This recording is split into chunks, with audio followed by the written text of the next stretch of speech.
नमः सिद्धेभ्यः।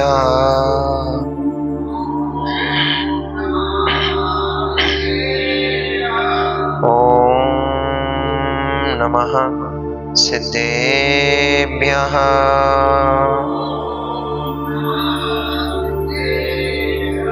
ॐ नमः सिद्धेभ्यः।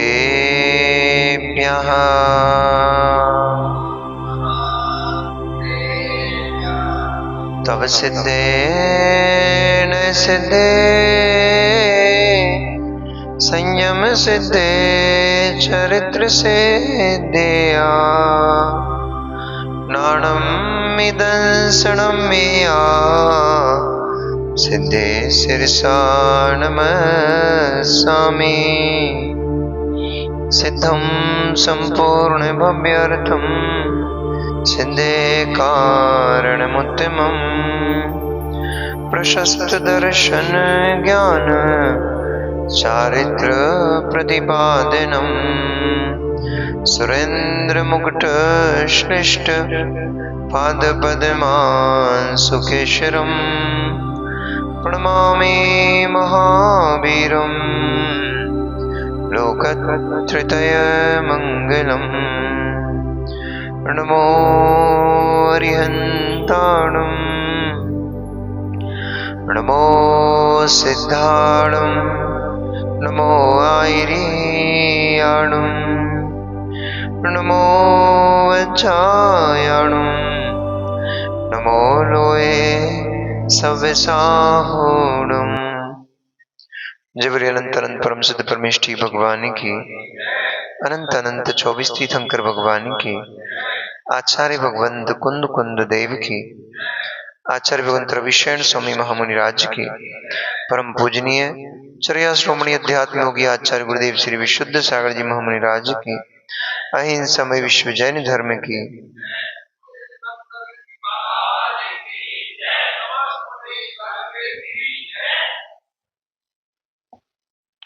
मनुष्यों वर्तमान शासन नायक भगवान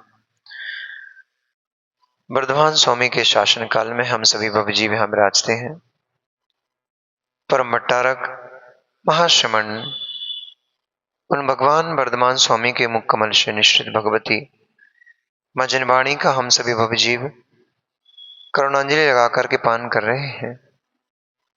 यह भागवादिनी भगवती मां जनवाणी सभी जीवों का कल्याण करे, सभी जीवों का मोक्ष मार्ग प्रशस्त करे।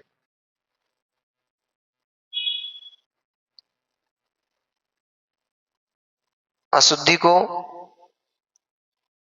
अग्नि में जला करके वस्तु को शुद्ध किया जाता है।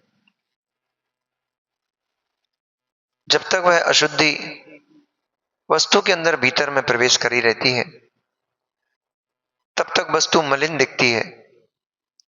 अशुद्धि हट जाती है, वही वस्तु चमक करके शुद्ध रूप में प्रकट हो जाती है।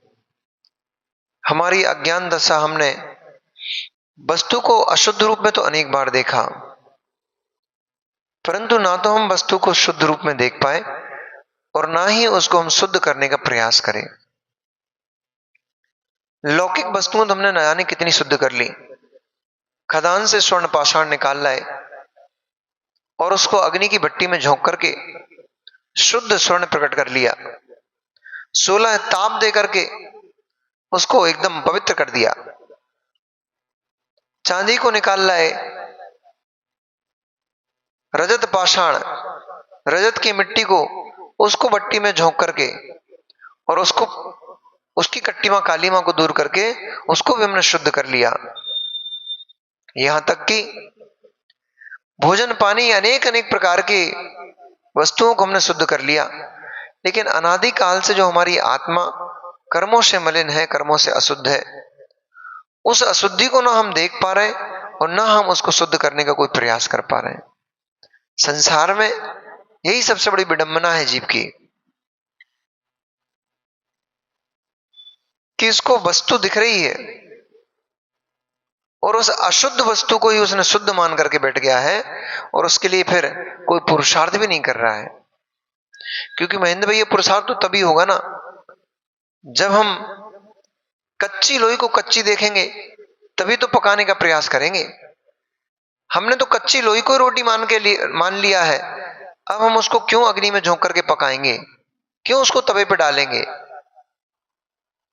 जिसे कच्ची रोटी खाने में ही आनंद है, कच्ची लोई खाने में ही आनंद है, उसे पकी पकाई रोटी का आनंद क्या पता। इसलिए आचार्य भगवंत यहां समझा रहे हैं, तभी मात्र एक ऐसी वस्तु है जिसके माध्यम से इस संसार में पड़ी हुई आत्मा में जो कट्टिमा कालीमा कर्मों की लगी है, उस कट्टिमा को कालीमा को पृथक किया जा सकता है। आपने कभी शायद देखा हो, अब हम लोग तो नगर नगर में भ्रमण करते रहते हैं ना, इसलिए कई बार अग्नि के ताप से कांच जैसी वस्तु को भी पानी बना दिया जाता है। अभी हम जब यहां आ रहे थे अलवर के लिए, उससे पहले आगरा चातुर्मास के बाद हम लोग फिरोजाबाद गए। फिरोजाबाद तो चूड़ियों के लिए प्रसिद्ध है, वहां कांच का ही काम होता है। तो किसी एक जैन की फैक्ट्री थी, तो हम लोग जंगल गए थे, तो जंगल से आते हुए उस फैक्ट्री को भी देखा, कैसे बनती चूड़ियां। इतना कांच जो इतना तीक्ष्ण होता है, इतना नुकीला होता है कि जरा सा हाथ में लग जाए, हाथ में पकड़ भर लो उसको, इतने में हाथ काट देता है। ऐसे ऐसे कांच को आकार कैसे देते हैं? तो उन्होंने बताया, महाराज जी 10,000 डिग्री टेम्परेचर पे इसको पिघलाया जाता है। तो हमने सोचा कि 48 डिग्री टेम्परेचर में तो पक्षी टपकने लगते हैं, 50 डिग्री टेम्परेचर में तो आसमान उड़ते पक्षी टपकने लगते हैं, 10,000 डिग्री टेम्परेचर पे इसको कैसे पिघलाया जाता होगा, वहां खड़ा कौन होता होगा। तो उस भट्टी को देखने गए कि कैसे पिघलता है कांच। ऊपर से मिट्टी से छपी हुई थी, इसलिए बाहर उसकी ऊष्मा ज्यादा नहीं आ रही थी, गर्मी ज्यादा नहीं आ रही थी, सामान्य गर्मी थी। अंदर में आग धधक रही थी भयंकर वाली, और उस आग के बीचों बीच पात्र में वो कांच पिघला हुआ रखा था। जैसा आपका पानी होता है ना, जेल होता जेल, ऐसे जेल की तरह वो कांच लिक्विड था। और रॉड डाल डाल करके वो उसको कांच को लपेट करके बाहर निकालते थे, बाहर आते ही वो कांच कड़ा हो जाता था। फिर उसको दूसरी भट्टी में घोंस करके वहां पे मशीनों के द्वारा उसको फिर उसको मेल्ट किया जाता था, और फिर उसको वहां पे मशीनों के द्वारा आकार दिया जा रहा था। हमने सोचा, जब इतना कड़क कांच जो किसी वस्तु से नहीं कटता, किसी हथियार से नहीं कटता है, चाकू छुरी कुल्हाड़ी किसी से नहीं कटता है, वो टूट तो जाता है कड़क के कारण, कटता नहीं है। उसको काटने के लिए वो वज्र चाहिए पड़ता है, हीरा चाहिए पड़ता है। ऐसा कठोर कांच भी उस भट्टी में अग्नि में जाकर के पिघल करके पानी पानी हो जाता है। तब मेरी समझ में आ गई कि आचार्य भगवंत कहते हैं कि कर्मों की कालिमा को तप की अग्नि की भट्टी में झोंक करके और पिघला लिया जाता है। जब ऐसा कांच पिघल सकता है अग्नि से, तो तप की अग्नि से ये कर्म क्यों नहीं पिघल सकते।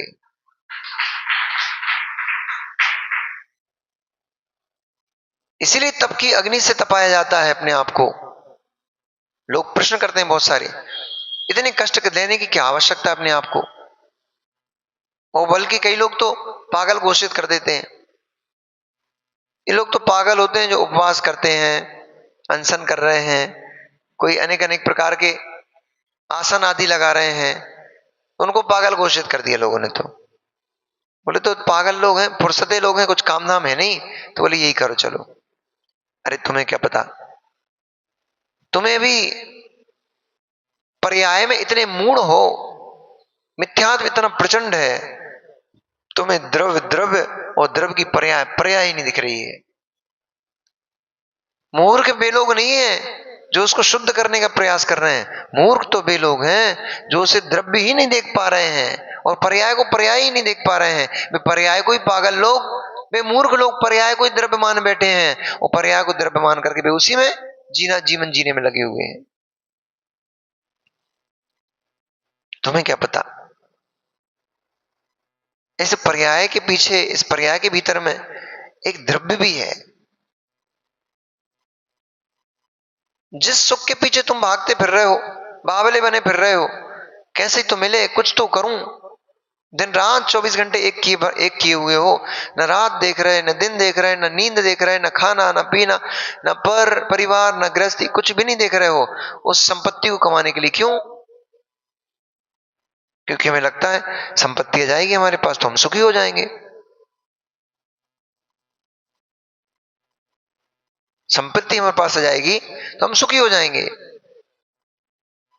परंतु मित्र, जैसे जैसे संपत्ति बढ़ती चली जाती है वैसे सुख और विलीन होता चला जाता है, वैसे वैसे और दुख, एक के बाद एक और दुख आना प्रारंभ हो जाते हैं। जिसके पास कम संपत्ति थी वो तो फिर भी सुखिया था, जिसके पास एक दुकान है, एक मकान है, उसको उतनी टेंशन है, एक दुकान और एक मकान तक की टेंशन। जिसके पास फैक्ट्री है वो बैठे तो फैक्ट्री वाले, प्रांशु के पापा, एक फैक्ट्री है, जब तक दुकान में एक नौकर था तो एक ही टेंशन थी, अब फैक्ट्री में 50-100 नौकर हो गए, अब 100 को घेरना है आपको। अभी तक तो आपकी एक कमरे की दुकान थी, छोटी सी एक शटर की दुकान थी, तो उतनी टेंशन था, यही अलमारी बनना है बस। अब जब से फैक्ट्री हो गई है तब से और टेंशन बढ़ गई, कभी ये मशीन की प्रॉब्लम, कभी वो मशीन की प्रॉब्लम, कभी वर्कर की प्रॉब्लम, कभी फैक्ट्री में ये टूट गया, वो बनाना है, ये लगाना है, कितनी टेंशन बढ़ गई है। आपको लग रहा है हमारे, हाँ, धनाना तो बढ़ गया है। एक दुकान में मान लो 50,000 रुपए महीने कमाते थे, फैक्ट्री लगने से अब 50 लाख तो आने लग गए हैं, धन तो आते दिख रहा है, धन तो बढ़ गया है, परंतु टेंशन कितनी बढ़ गई है। तो आपको सुख बढ़ गया कि दुख बढ़ गया? दुख बढ़ गया है, कष्ट बढ़ गया है। लेकिन व्यक्ति धन से सुखी मानता है अपने आप को, हरे हरे गड्डियों को देखता है उसको लगता है हाँ बहुत आनंद है भैया, ठीक। कष्ट तो है लेकिन हरी हरी गड्डियों को देखकर उसको कष्ट दूर हो जाता, समझो। वो अपने उस कष्ट को भुला देता है, दूर नहीं हो जाता कष्ट, वो कष्ट को भुला देता है। उसने अपना राग उस गड्डी में लगा लिया तो जो शोक दुख था वो भूल गया उसको। परंतु वास्तविकता देखी जाए, जितना व्यापार बढ़ गया है उतनी ज्यादा पाप भी बढ़ गया है, जितना व्यापार बढ़ गया है उतनी ज्यादा अशांति भी बढ़ गई है। इंडस्ट्रियलिस्ट से मिलो, आपको क्या लगता है जो आपको आप लोगों के आइडल होते हैं ना, क्रिकेटर्स हैं, एक्टर एक्ट्रेस हैं, ये आपके रोल मॉडल कहलाते हैं, आइडियल होते हैं आपके, आप उनको बहुत पसंद करते हो, उनको बहुत फॉलो करते हो। पर उनसे मिलो, जब आप एक्टर एक्ट्रेस से मिलोगे ना तो आपको पता पड़ेगा इनको सोने के लिए भी उनको नींद की गोली खाना पड़ती है। कई सारे एक्टर एक्ट्रेस ऐसे हैं दिन रात शराब के नशे में धुतते रहते हैं, इतनी टेंशन उनको।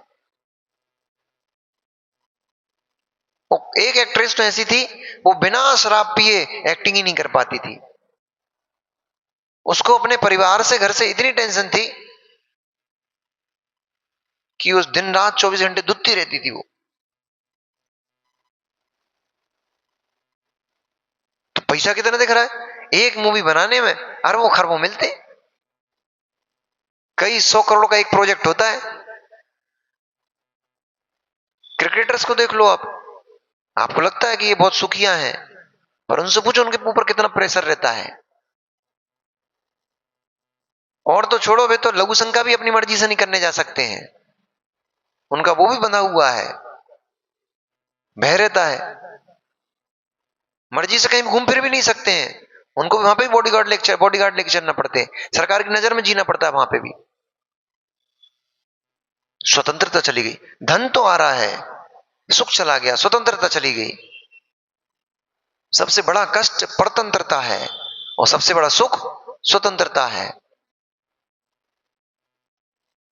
नितिन भाई 10 दिन स्वतंत्र थे क्योंकि पर्चा पकड़ा के आ गए थे कि 10 दिन में शिविर में बैठ रहा हूं, 10 दिन के लिए मेरी छुट्टी।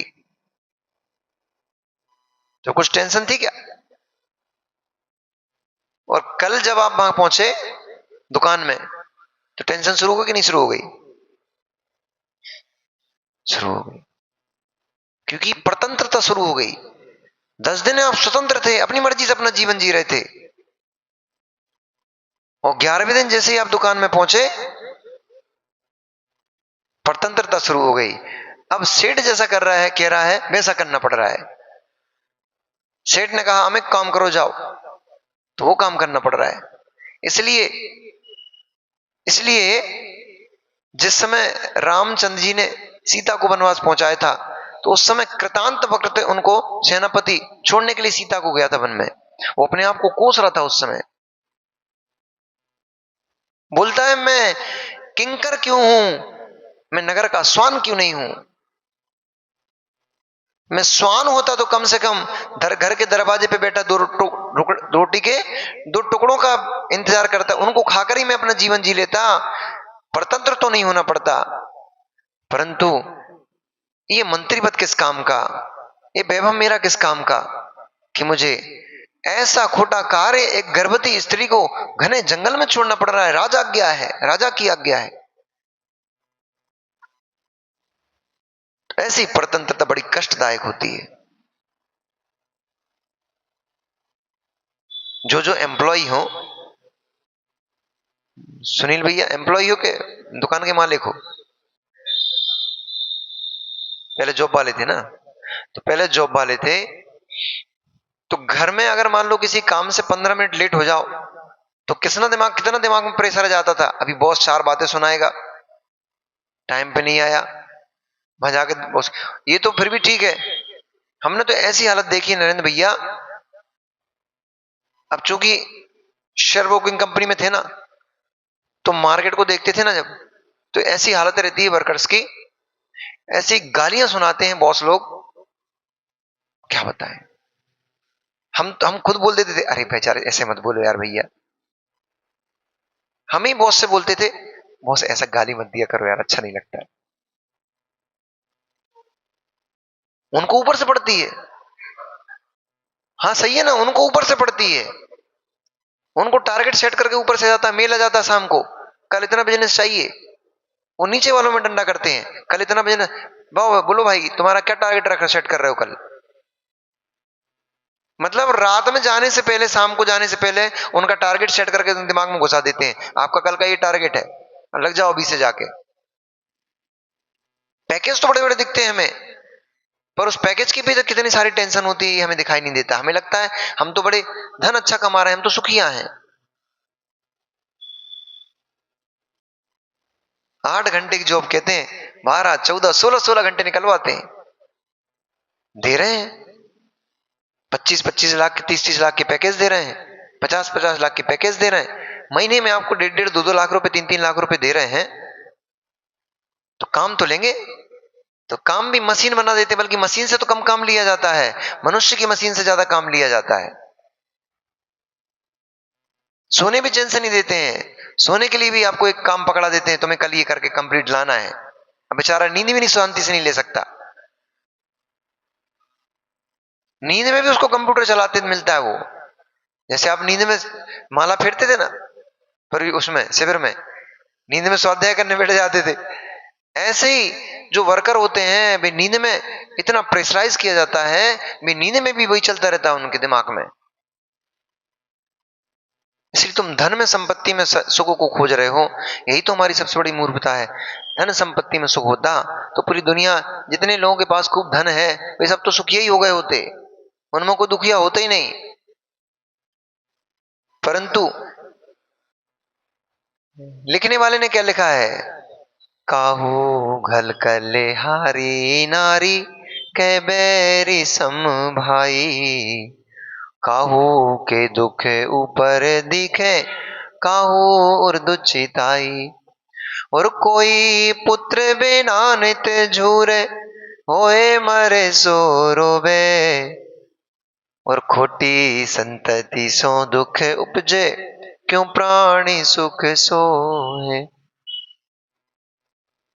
कोई धनवान है तो घर में क्लेश कर रही, स्त्री क्लेश कर रही है, तो दुखी बेचारा। अब कितनी धन कमा लो, महीने में तुम तो 50 लाख रुपए महीने के कमा लो, पर घर में जैसे पहुंचा किलकिल शुरू हो गई। कह भैया तुम तो सब देख के आए ना, इंदौर में कितना धनपति है, संपत्ति अपार पड़ी हुई है, पर बीवी ऐसे डांटती है, कि कुत्ता बिल्ली को भी ऐसे नहीं डांटा जाता है। कितना क्लेश से में जीवन वो तो संयमी है, तो आनंद में है। वो भेद विज्ञान लगाता होगा बैठ करके, फिर भी कष्ट तो आता है, मन में क्लेश तो उत्पन्न होता है। कब तक लगाएगा बेचारा, मनुष्य ही तो है। ज्ञान भी एक लिमिट तक ही काम आता है। करता होगा, अपने परिणामों को शांत रखने का प्रयास करता होगा, परंतु फिर भी जैसे ही निमित्त मिलता होगा उसको भी उद्वेलन होता होगा, उसके परिणाम भी खराब होते होंगे कि हाय कौन से पाप कर्म का उदय है मेरा, जो ऐसी पत्नी मिली है। इज्जत करना तो बहुत दूर की बात होती है, ऐसी दुर्दशा कर देती है। खोटे खोटे शब्द, बाहर का व्यक्ति कोई गाली बक जाए उतना कष्ट नहीं होता, अपने घर के भीतर का कोई थोड़ी भी बात करता है तो बड़ा कष्ट होता है। क्यों? राग है ना, अपनापन है ना, अपेक्षा है ना, बहुत पीड़ा उत्पन्न होती है। यही तो संक्लिष्टता है जीव की। पर निमित्त को पाकर के जीव संक्लेशित होता है। अब किस काम का उसका धन, किस काम की उसकी फैक्ट्रियां, किस काम के उसके नौकर चाकर। घर में सेवक लगे, सेवा करने वाले सब कर रहे हैं, परंतु सबसे बड़ा कष्ट तो, क्लेश तो ये है, कलहारी नारी। किसी के भाई बैरी मिल गए, बैरी सम हो गए, कि वे घर में ही क्लेश मचाए हुए हैं। छोटी छोटी सी चीजों के पीछे, मकान जमीन के टुकड़ों के पीछे, बर्तन भाड़ों के पीछे इतना क्लेश मचाए हुए हैं, इतना क्लेश मचाए हुए हैं। घर में खूब संपत्ति पड़ी, अरबों खरबों की, लाखों करोड़ों की संपत्ति पड़ी हुई है, परंतु भाई भाई से बात नहीं कर रहा है। उसका जीवन कैसे क्लेश में निकल जाता है, कहां शांति मिलेगी उसको। एक भवन में रहते हुए एक दूसरे का मुंह नहीं देख रहे, कैसे जीवन शांति में निकलेगा। एक साथ जीते हुए, एक समय एक जगह पर रहते हुए एक दूसरे का मुंह देखना पसंद नहीं कर रहे, कैसे जीवन को शांति की अनुभूति होगी।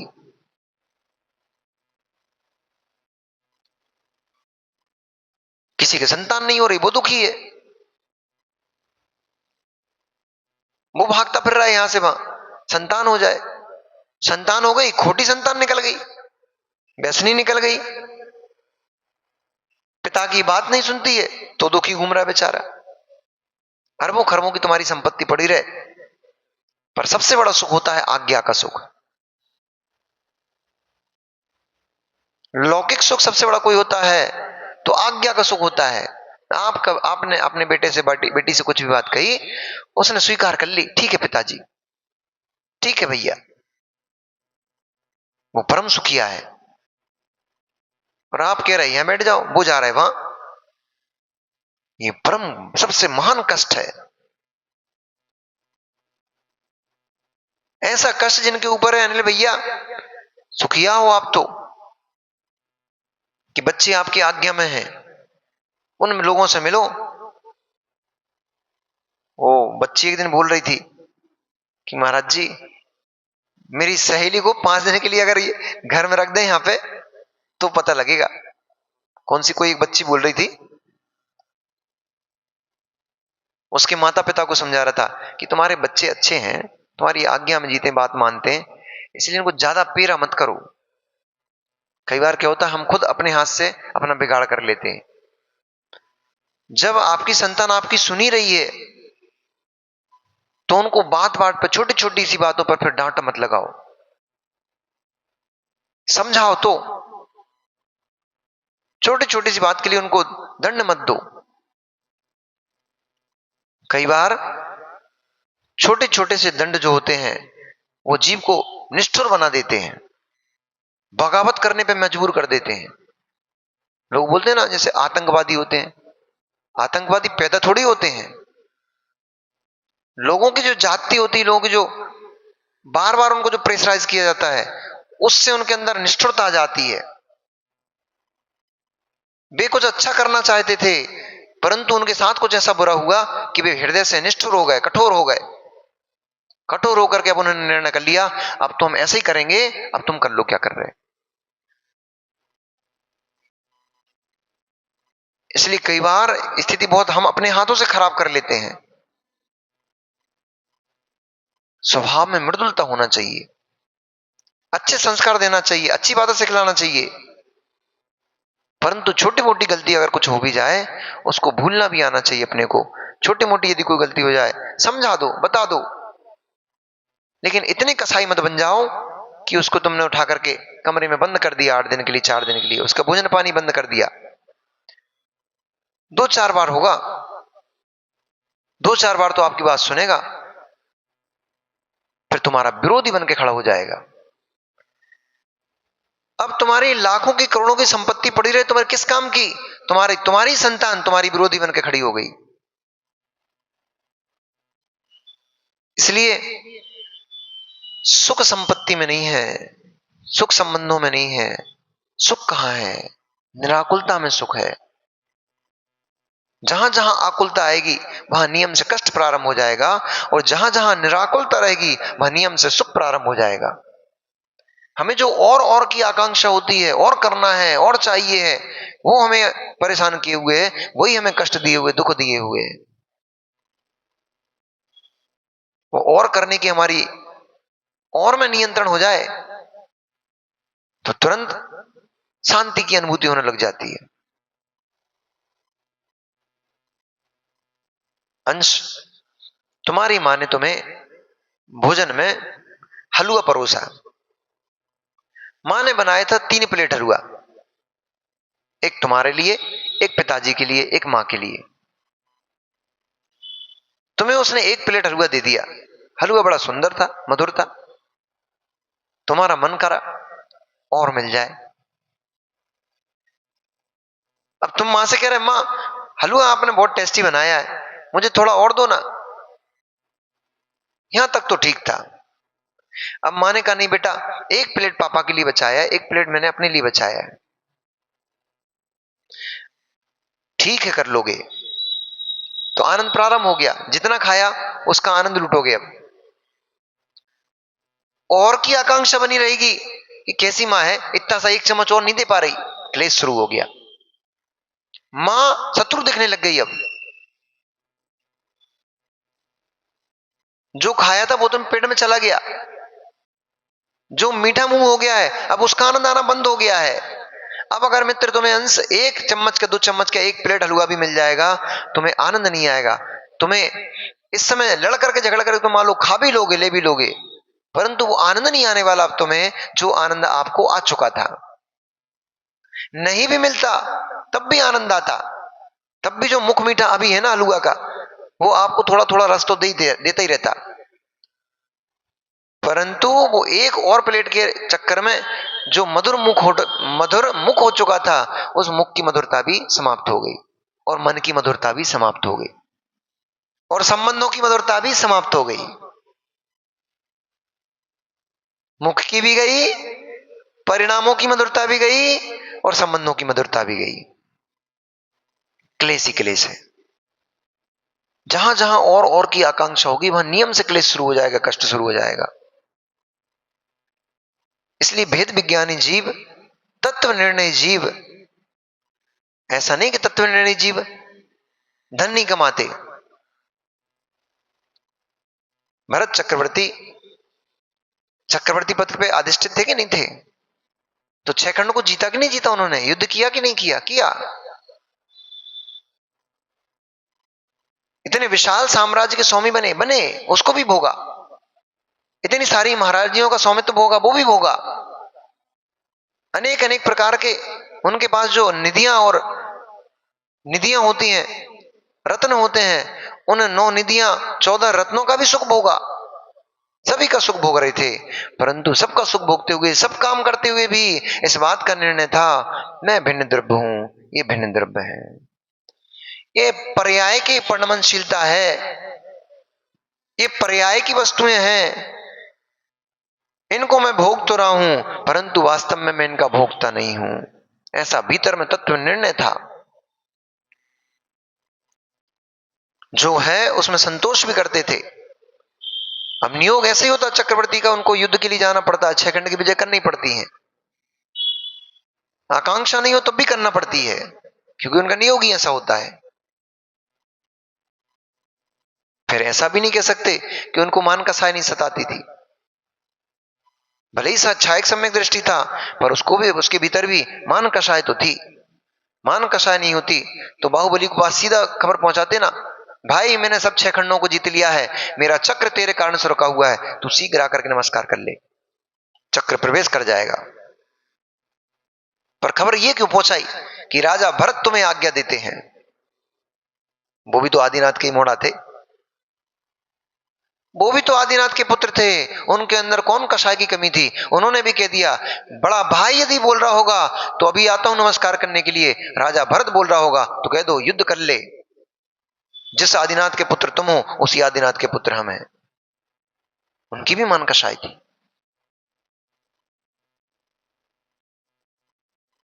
उनकी भी मान कषाय काम कर रही थी, चक्रवर्ती भरत की भी मान कषाय काम कर रही थी।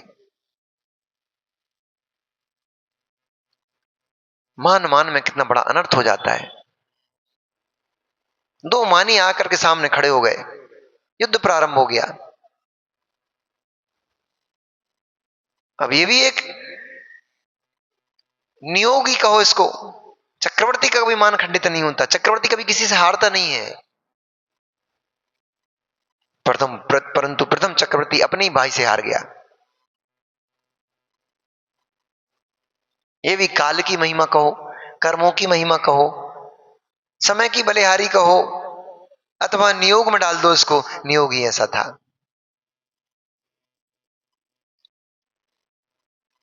हार करके हार करके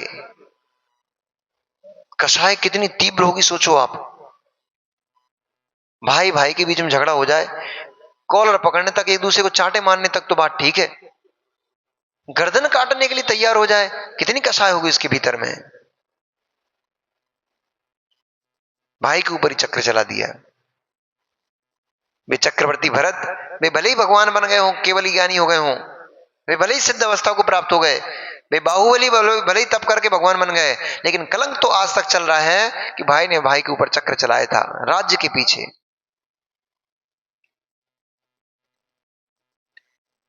आज भी कलंक लगा हुआ है। तुम भगवान बन जाओ कोई बात नहीं, इसलिए जीवन ऐसे जीना चाहिए कोई कलंक न लग पाए, क्योंकि हम तो भगवान बन जाएंगे लेकिन हम भगवान बन के भी उस कलंक को नहीं धो पाएंगे। रावण भगवान बन जाएगा अगली 24 में, परंतु सीता हरण की जो कथा कहानियां हैं ये युगों युगों तक चलती रहेंगी। भगवान तो बन जाएगा लेकिन वो कलंक जीवन में नहीं, कई युगों तक लगा रहेगा कि रावण की पर्याय में तूने सीता का परिस्त्री का हरण किया था।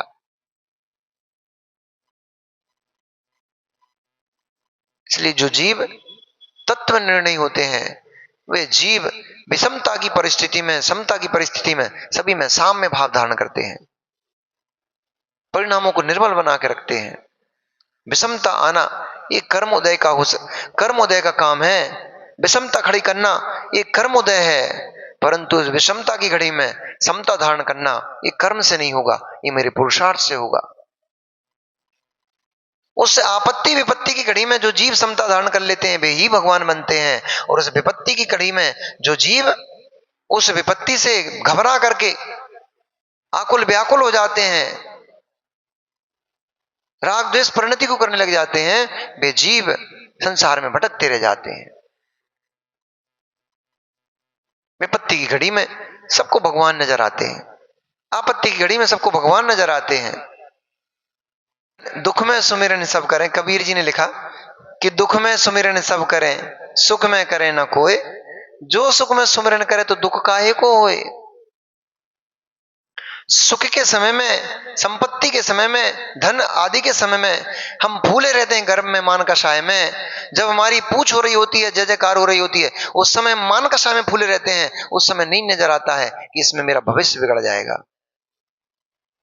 आने वाले मेरे पर्याय, आने वाला मेरा समय खोटे समय के रूप में परिवर्तित हो जाएगा, उस समय समझ में नहीं आती है। जब उस कर्म के फल को भोगता है जीव, तब हाहाकार करता है, तब रोता है, चीखता है, चिल्लाता है, फिर नवीन कर्म का बंध कर लेता है, फिर संसार में परिभ्रमण का चक्र चालू हो जाता है। इसलिए सुख के समय में सुमिरन कर लो तो दुख क्यों आए। विपत्ति कभी ऐसे नहीं आती है अनिल भैया, विपत्ति जब भी आएगी कर्म का उदय होगा। सिंह के रूप में विपत्ति आई है, वहां भी कर्म का उदय बैठा हुआ है। अगर कर्म ना होता उस अंजना का तो सिंह आकर के खड़ा क्यों हो गया है। गुफा में कई दिनों से शांति से जीवन जी रहे थे, परंतु अचानक से क्या हो गया, बड़ी बड़ी जटाओं वाला, जिसके मुख में पशुओं का रक्त लगा हुआ था, उसके जो गले के बाल थे वे रक्त दूषित हो रहे थे, विकराल दाढ़ों से युक्त था, विशाल शरीर का धारक था, अत्यंत क्रूर दिखाई दे रहा था।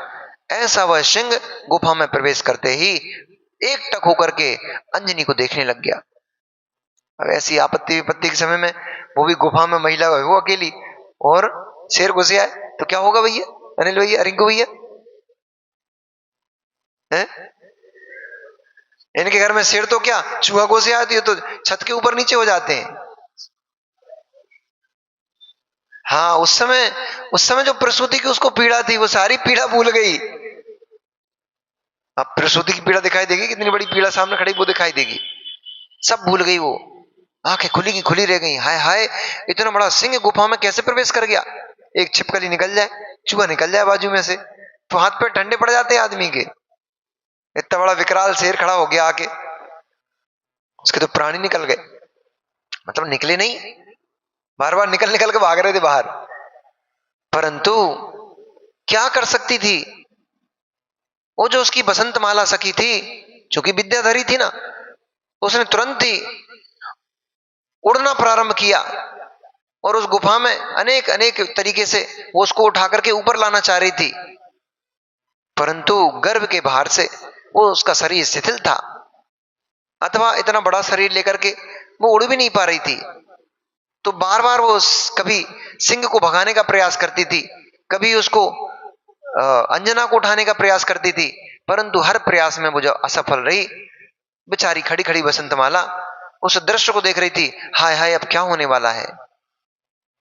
बेचारी अंजनी और गर्भ सहित बालक सहित कहे शेर उसको भक्षण कर लेगा क्या, कैसे रक्षा करूं अपनी स्वामिनी की, कैसे इसके बच्चे, कैसे इसको प्राणों की रक्षा करूं मैं।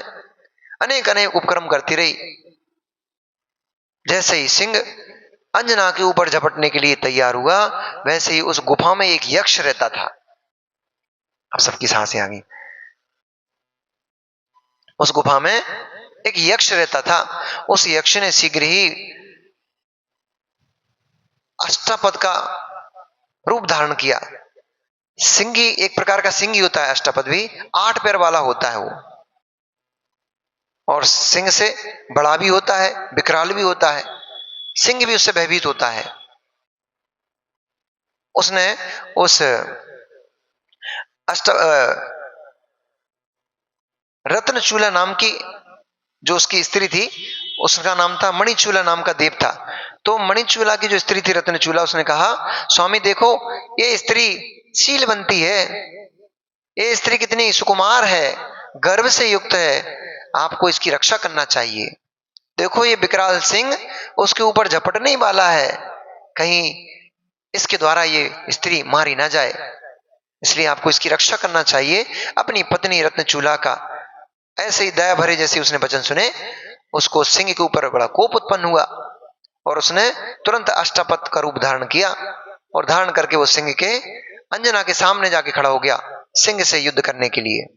चूंकि सिंह वही कई दिनों का भूखा था, इसलिए अष्टापद सामने आने पर भी वो भागा नहीं, उसने उससे युद्ध करना प्रारंभ कर दिया। दोनों के बीच में बड़ा भयंकर युद्ध हुआ। अब शेर और अष्टापद के बीच में युद्ध हो रहा है, दो शेर लड़े, बिल्लियां दौड़ लड़ जाए तो आदमी दूर भाग के साइड में खड़ा होकर देखता है, फिर तो शेर लड़ रहे थे इतने बड़े बड़े, और वो भी अब सोचो शेर, एक तो शेर सामने आ जाए तो क्या हालत हो आदमी की, और वो भी ऐसे भयंकर होके जाए, लड़ रहे दोनों शेर, वो भी ऐसे सामने। अब गुफा कितनी बहुत बड़ी थोड़ी थी, छोटी सी गुफा थी, तो ऐसे सामने शेर लड़ रहे दोनों। तो उस समय अंजना की तो सांसें रुक गई, वो तो मूर्छित होकर के वहीं पे गिर पड़ी। दोनों सिंहों को देख करके, उनका भयंकर युद्ध देख करके मूर्छित होकर के वो तो वहीं पे गिर पड़ी। दोनों अष्टापद और सिंह के बीच में बड़ा भारी युद्ध हुआ, पर अष्टापद तो अष्टपद होता है, शक्तिशाली होता है, उसने सिंह को पछाड़ दिया और गुफा के बाहर खदेड़ते हुए उसके प्राणों का हरण कर लिया। इस प्रकार सिंह की मृत्यु हो गई, अंजना की रक्षा हो गई। अंजना की रक्षा करते हुए वो जो देव था मणिचूला, वो बड़ा हर्षित हुआ। रत्नचूला मणिचूला दोनों ने मिलकर के एक प्रकार से देखा जाए तो उत्सव मनाया और गीत संगीत भी किया। इस प्रकार से दोनों ने आनंद किया। बसंत माला को बड़ा आनंद हुआ। उसने पानी का छिड़काव करके, शीतल जल का छिड़काव करके और अंजना को सचेत किया, उसकी मूर्छा को दूर किया। घबराई हुई अंजना, वैसे ही प्रसव का समय था, घबराने से उसकी सांसों की गति और तेज हो गई थी। उसके कारण से थोड़े ही समय में उसने एक बच्चे को प्रसूत किया, एक बच्चे को जन्म दिया। उस बच्चे के पैदा होते ही पूरा जो गुफा थी वो ऐसा प्रतीत होने लगा कि मान लो सैकड़ों हजारों सूर्य एक साथ एकत्रित होकर के उस गुफा में प्रवेश कर गए हों। ऐसी आभा उस गुफा में चारों ओर फैल गई। जब वो गुफा में चारों ओर वह आभा फैली, वहां से हनुद्वीप का राजा प्रतिसूर्य था, जो कि तीर्थ वंदना से निकल करके जा रहा था, अपने हनुद्वीप के लिए जा रहा था। उसने गुफा में चारों ओर प्रकाश फैला हुआ देखा। उसको बड़ा आश्चर्य हुआ कि अटवी, इस अटवी में यहां रत्न भरे पड़े हैं क्या, अथवा ऐसी कौन सी वस्तु यहां पर है जिसके कारण से ये गुफा इतनी प्रकाशमान है। क्या कोई तपस्वी मुनिराज तप कर रहे हैं, कोई केवल ज्ञानी भगवान है इस गुफा के भीतर है क्या, जिनके तेज से ये गुफा इतनी प्रकाशमान है। उसने अपना विमान शीघ्र ही नीचे उतारा और जैसे उसने अपना विमान नीचे उतारा, उसको दो स्त्रियां, एक छोटा सा बालक नन्हा सा दिखाई दिया। तुरंत का जन्मा हुआ बालक, यद्यपि बच्चे रोते हैं जन्म लेकर के, परंतु वो तो खिलखिला के हंस रहा था, अटखेलियां कर रहा था छोटा सा बालक। उसको देख करके ओम प्रतिसूर्य का मन बड़ा प्रसन्न हुआ। उसने उन दोनों स्त्रियों से पूछा कि आप तो आपके जो पोस्चर है, हाव भाव है, उस हाव भाव से आप दरिद्री नहीं लगती हैं, आप तो किसी राजा महाराजा की पुत्री लगती हैं, परंतु फिर भी ऐसा सुंदर रूप लावण्य और ऐसे सुंदर बालक को जन्म देकर के आप इस गुफा में क्यों निवास करती हैं, कौन है, कहां से आई हैं।